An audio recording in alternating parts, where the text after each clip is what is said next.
Welcome to Friday with Coffee with the Pastor.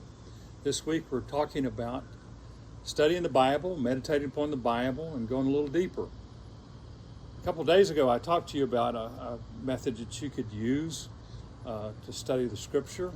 It's an ancient method. It goes back to the 6th century, Lectio Divina.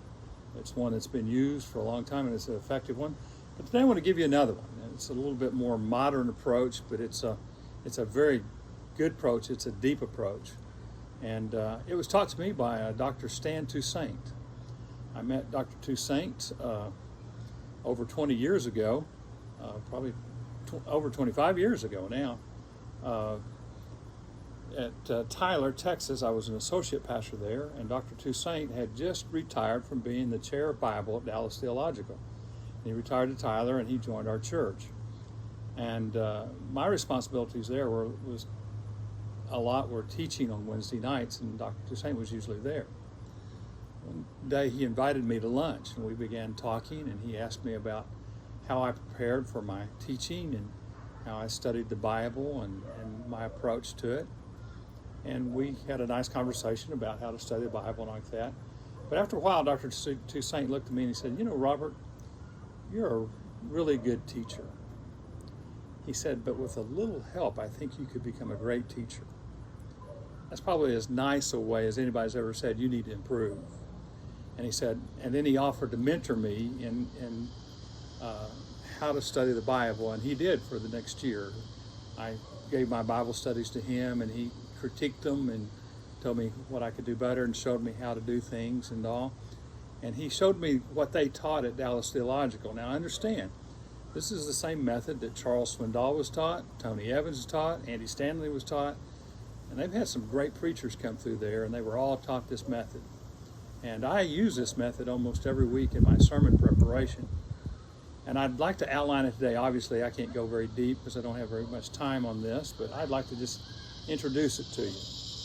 First of all, you take a passage of Scripture, and the first thing you do is you start observing things about the Scripture. You just start thinking, okay, what's going on here? And you just observe things. You don't try and interpret things. You don't try to apply things. Your first step is just, give me the facts, ma'am. Like if you're old enough to remember Dragnet with Joe Friday. Just the facts, ma'am. Just the facts. And that's all you care about is the facts. You don't worry about all the interpretations or what some commentary may say or how it may apply to your life. You just try and say, okay, what's going on here? Then, after you've made all those observations, you come back and you look at your observation and go, well, what's that mean? That would be the interpretation. And so you begin to dig, and you may use commentaries or you may just look at different things and you start thinking, okay, what's this mean when this happened? And then the third step is, okay, what's this mean to me? How does this apply to me?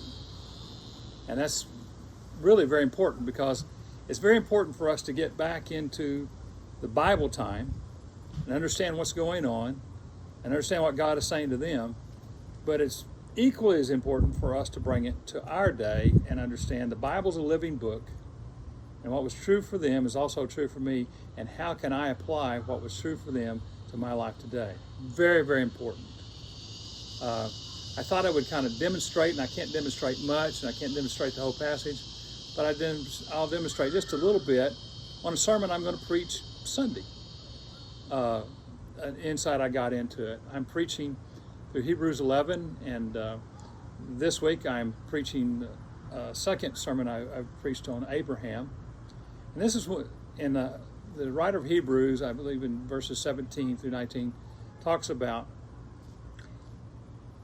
Abraham was willing to sacrifice Isaac, but he also had enough faith to realize that God could raise him from the dead. And I was reading that and I'm thinking, well, where did he get this? Because I've read Genesis a lot, so I'm thinking, am I missing something that the writer of Hebrews caught? So I went back and read Genesis 22, which is the account of Isaac. And guess what? There is something there. I believe in verse 5 of chapter 22, Abraham and his servants and Isaac have gone towards Mount Moriah, but he leaves the servants and he walks up Mount Moriah with Isaac. But he leaves the servants there with the donkeys, and he says, we're going to go up and worship, and we will come back. to you. It's we. And I'm thinking, well, that's where the writer of Hebrews got that. He observed that Abraham was saying, we'll be back. We're going up and we will be back.